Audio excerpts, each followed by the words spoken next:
2 of a look into leadership, FMWF. So we're so excited. We have some great guests today. We're going to get into the weeds a little bit. We're going to talk more about sessions and memories and growth and all that great stuff. So to kick us off, if you didn't catch episode 1, my name is Tari Campion. I am the Director of Programs here at the Chamber, and I oversee our leadership program. And we're joined by 3 amazing guests today. I'm going to have them introduce themselves. I'd love to hear your name, your class year, the year you graduated, and you can say where you worked, because I know you're all really proud of that. And then we'll dive into questions. So that's it. We'll just start with the basics. So why don't we start here? Well, hopefully no punches are thrown in today's episode. But my name is Matt Bouchard. I am a graduate of the 2019-2020 leadership class. I work for Bell Bank in their wealth management division downtown Fargo. So. I'm Danny Doring. I was part of the 17-18 class. I work at Choice Bank in the underwriting department. Alex Lacey. I'm a business banker for Gate City Bank. Graduating class of 2021, and I currently serve as the vice chair of this committee. Yeah. So same as before, everyone here serves on various committees. Like Alex mentioned, he's currently our vice chair. Danny serves on our recruitment and awareness committee, so helping us to get the next class and make sure Fargo-Moorhead, West Fargo know about the leadership program. And then Matt is on our alumni engagement committee. So, and then again, everyone here is serving on our selection. So applications are open. They're open until March 14th. Take your time, but get those apps in. Don't let the due date sneak up on you. So, you guys ready to dive in a little bit? Let's do it. I want to get into the weeds. So, as we talked about last episode, our program spans across 10 months, and the focus being community engagement, professional development, leadership growth. I want you guys to talk about the different themes that we cover within the program. So, Danny, do you mind just giving a quick rapid fire, like these are some of the things you might hear about in the leadership program? Things you'll hear about in the leadership program. You'll hear about diversity, community engagement, professionalism, even your individual professional development. Yep. I mean, it spans all over, but it's mostly about the community. Yeah. Which I love. I love that too. I think it's what sets us apart, really. We'll touch on our upcoming sessions are workforce education. We're doing some hidden gems tours within the community, so some great thriving businesses that you wouldn't have maybe heard about if you weren't part of the program, or at least had access to get into. Matt, what was your favorite session when you went through the program? You know, I've always had a little bit of a soft spot for the nonprofit area of our community, just knowing how much strength there is, and the community rallies around a number of different causes, as evident by our Giving Hearts Day, which was a week or so ago. But really just kind of uncovering some of those maybe not so well-known organizations that are still doing just as meaningful, if not more meaningful, their missions, helping kids, homelessness, women, and potential setbacks that they may face. So really feeling empowered and wanting to be engaged, and that's one of the reasons where, the leadership program really shines, is shining a light on those organizations. But really, the tours, we were able to tour a couple of different organizations, and ones that I would have never had the opportunity. Family Healthcare Downtown, which is doing a lot of awesome work with some of the lower income type families, but still offers excellent services from a medical standpoint. And then Churches United for the Homeless in Moorhead was the other organization that stands out to me. So really that nonprofit sector, that day really stands out to me, where our group was able to kind of rally and learn together. So I love that. Let's go down the line. Favorite session from your class year? You go next, Danny. I have to go next? Yep. Unless you're not ready, Alex can go next. I got mine ready. All right, Alex. Honestly, I think my favorite session is probably the ropes course.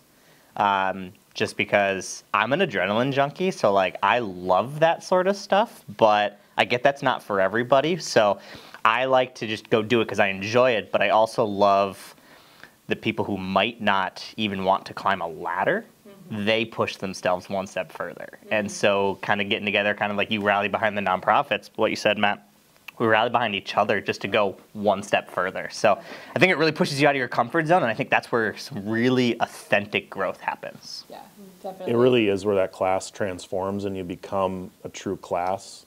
You know, what is it, the second session typically, where you're still kind of getting to know each other and figure things out, who everybody is, and when you're all on that bus heading to the ropes course, what are we getting ourselves into? And then the before and after the bus ride back home, you know, is just transformational, and seeing everybody rally and you know, kind of become that class, and then it really takes off from there. So, I mean, good relationships are built when you're 20 feet in the air, right?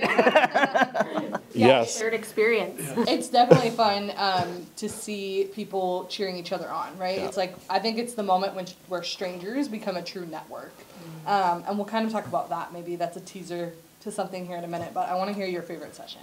My favorite session was the civic government one, where we didn't get to go to the Capitol, but we had city planners come in and tell us about how they try to grow West Fargo, Fargo, Moorhead, and what West Fargo and Moorhead have to do just to be a little bit above South Fargo with like taxes and things like that. So it was really interesting to see like those things happening in the background. I don't have a whole lot of experience with government, so it was nice to hear and see and get a little taste of how those decisions are made.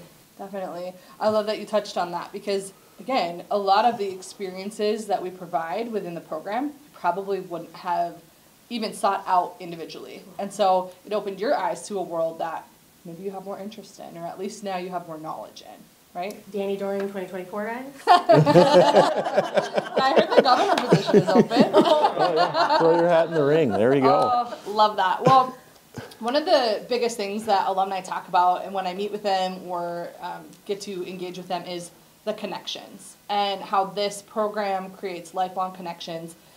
You touched on that in your response, Alex, but what was one of the biggest ways that you made connections, I guess? How did you approach it, and why do you think that's such a big takeaway for people? Heavy, I know, for Wednesday morning. Yeah. Do you want me to? Yeah, it's all you, Danny. Yeah.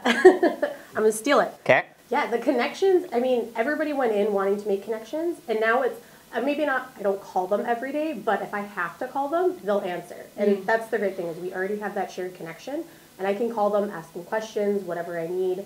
You know, we still, like, communicate via Facebook. You know, we're the old school generation, but we still do it and still reach out, so that part is really nice. Writing books to each other on Snapchat. Oh, yeah. Long paragraphs. Yeah, we were just razzing each other.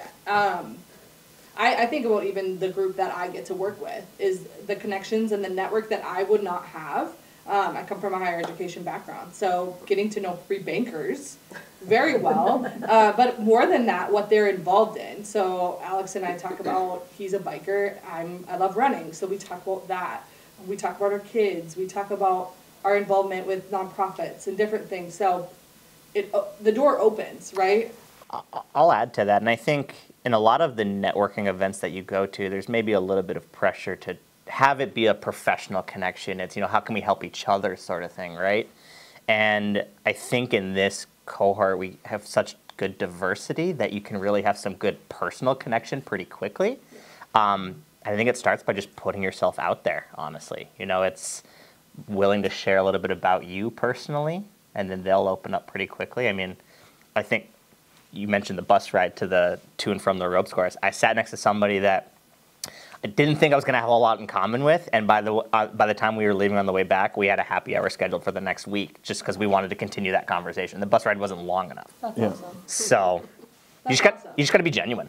Yeah, genuine connection. The class set 4 goals this year, actually. Genuine connection was one of them, because I think in a lot of the networking settings, we do think we have to have like this mask on of like, I'm representing so many more things, which you're learning how to do that in a really healthy way throughout the program. We talk about critical conversations. We talk about our communication styles.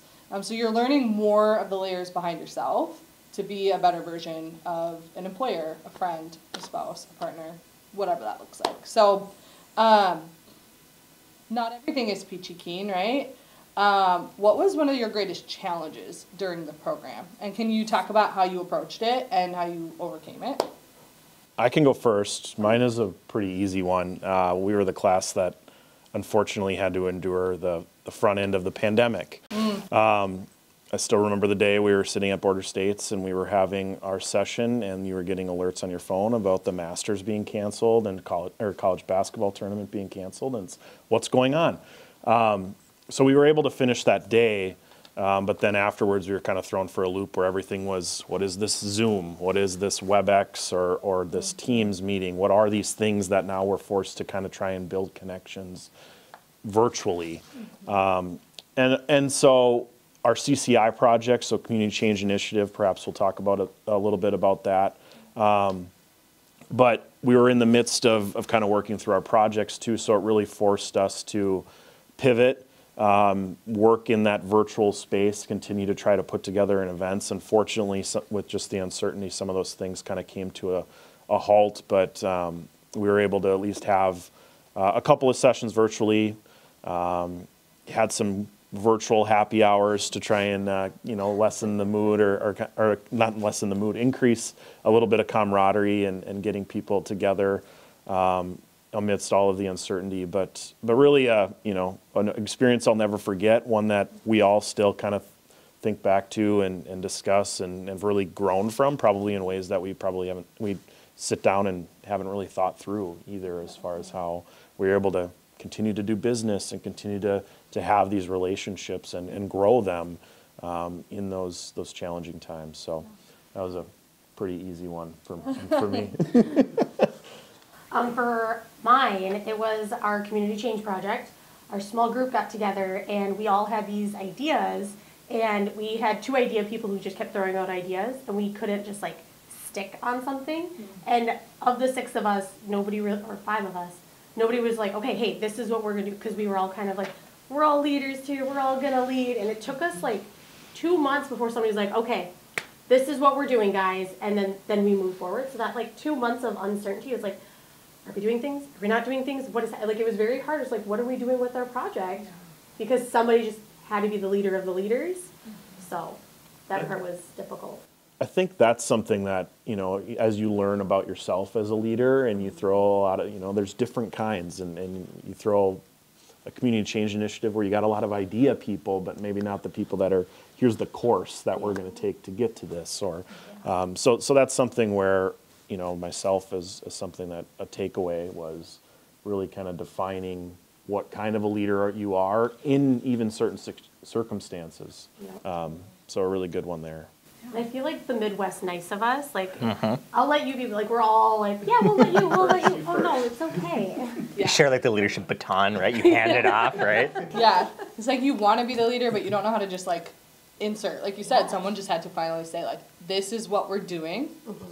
Let's go. I'll be the leader, but only if you don't want to. Are you sure? A Midwest leader. Are you good? Are you, Yeah, are you okay? I'll do it, but if you want to, I'm okay with that. Yeah. That's great. Yeah. What about you, Alex? What challenge did you face during the programming? I'm going to take a different approach. I don't oversee a team. I'm a leader of one, is what I say to myself. I'm a leader in my office in a role, but I don't have anybody that directly reports to me. And so you have a lot of variety in who has the number of employees and things like that. And so kind of relating to some of those challenges that other people have is tough. Yeah. And so I kind of had to like put myself into a set of shoes that I've never worn before. And that was it was eye-opening, but it was a challenge, but. Yeah. I love that. Do you feel like it helped you understand your role a little bit more in the way that you are a leader, even though you don't oversee people? I would say so. Yeah, I would say I gained a little bit more appreciation. I think I do enjoy kind of just being a solo leader. But then, yeah, also like they have problems that sometimes I can't relate to. But then also like sometimes it makes some of my problems feel like they're not even problems. They're opportunities. So it's a big perspective shift. I love that. Yeah, that's awesome. I love that.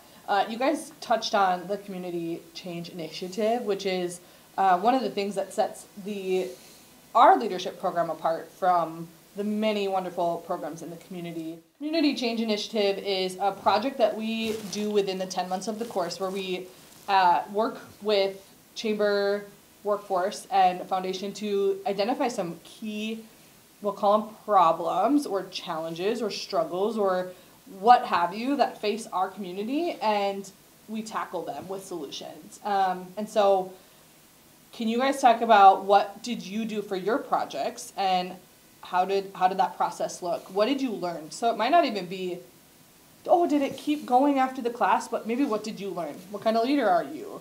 How did you manage that with COVID? You know, what did the community change initiative look like for your teams? Whoever wants to start. I'll kick off on that one. So, well, you were the beginning of the pandemic. We call ourselves the pandemic class because it was almost fully within the pandemic. So our community change initiative was, we called it FM Pedal It Forward, because at the time, everybody was trying to get outside because that was our escape from our home office, right? And so we just recognized that bikes are expensive, and that buying a bike for a growing kid can be a challenge. And so we upcycled bicycles to get them to families in need. It was really hard. I gained a really big appreciation for what nonprofits do at scale. You know, I think it's really easy to, donate your bike and make a difference. But I mean, we had 50 bikes that we tried giving away, and it was logistically tough.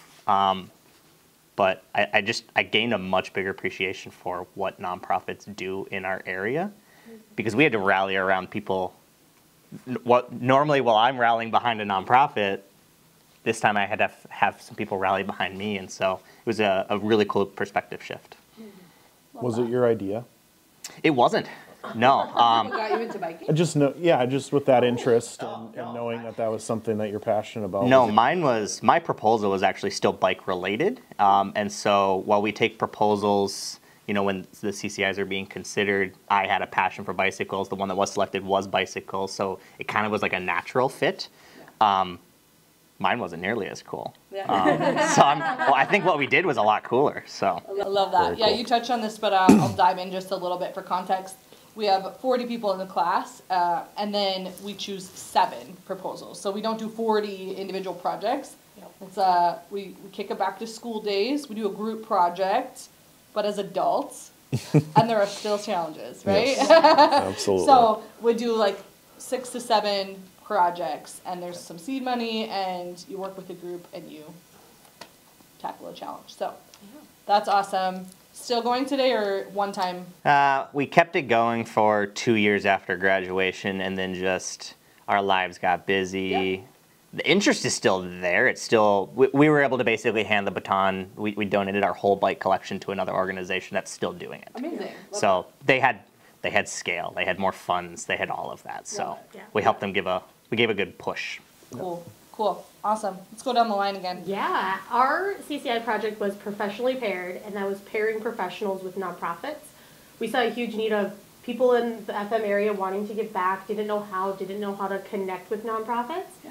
And this was before Giving Hearts Day had the volunteer option on their website. Cool. So it was just the year before. So the struggle I think that I learned from it was there are a ton of nonprofits in the area, and finding all of them and connecting with them was difficult for us because we had all these professionals and we were able to market the heck out of it, but we had a hard time finding those nonprofits, which is so funny because if you ask me, we're like, oh my gosh, I would love to have been there. Yeah. But it's so hard to connect with them and find that contact info. Definitely. So Dakota Medical Foundation now has the website that you can do that stuff, but our event had over 200 attendees. Amazing. It was phenomenal. We had a fantastic marketing gal on our team, and she marketed the heck out of it. So the power of a good marketer blew my mind. Blew my mind. Amazing. Love that. Great. Very cool. Someone just brought up Perfectly Paired in a conversation recently. So it's still on people's minds, and I love that. I didn't know it was your project. Yeah. So We did it for 2 years, it's awesome. and then COVID. Yeah. Amazing. Yeah, and I think there's definitely that need. So, however, our CCI, I'll kind of start from the beginning as far as, Satari mentioned the proposals and then choosing an option that was, what felt close to you, pulled at your heartstrings, kind of whatever might be that calling. I challenged myself in that instance to put myself out there and maybe do something that I didn't know a lot about, to kind of see what I could bring to the table, but also build my awareness around it. So the group that I joined was autism awareness for children that are in school, so not necessarily like young toddlers, and where there seems to be a little bit more awareness and activities around it. Not necessarily the older group, but kind of that middle group of, call it elementary to middle school age kids. And building awareness around it. And our thought, the gentleman who brought the idea, his son was autistic, and he found that there was a gap in different activities that could be done for these children that would make them feel included, make them feel involved, give them opportunities to challenge themselves and learn, but they needed, kind of their own environment to be able to do it and to feel comfortable. So that was our plan, was to put together a few different events. We had a couple in the hopper. One of them we did actually do at 5-Star Ninja. So we had 4 or 5 kids show up and were able to just run around and be kids. Love it. And then on the side, what we did too, and kind of an additional mission, was to bring parents together, to give them a community to discuss and kind of feel like they had support and weren't doing this alone. So we ordered pizza, and the parents were able to kind of hang out, and we were watching over the kids, and just kind of gave everybody a little bit of a break to kind of be themselves and breathe a little bit. So we were going to do an art project at Ann Carlson Center. There was another opportunity with Unglued that we were going to do some things with too, but unfortunately kind of the pandemic squashed those opportunities. And although our idea or our group doesn't really exist or hasn't gone on, we do know that, just my own, again, personal awareness, being more mindful of the great work that the North Dakota Autism Group is doing, and kind of building awareness around those issues. So All three of you touched on just the lasting impact of that one project had on you, whether it was personally, professionally.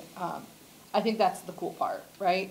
There are projects that are still going today. They've been absorbed by other organizations that have the bandwidth, that have the drive, and it aligns with their mission. I love that, but also love the one-off projects that they do one thing and they own it, and then you get to walk away changed, and so do the people that you impacted. So just the wealth of diversity in the project is so fun to see. So I love that. I'm going to end us here, and we're going to call this part 1. I love that we talked a lot about the sessions, the takeaways, what you really get out of this program. And I'm going to encourage you to come back for part 2, and we're going to talk a little bit more about why you should apply, and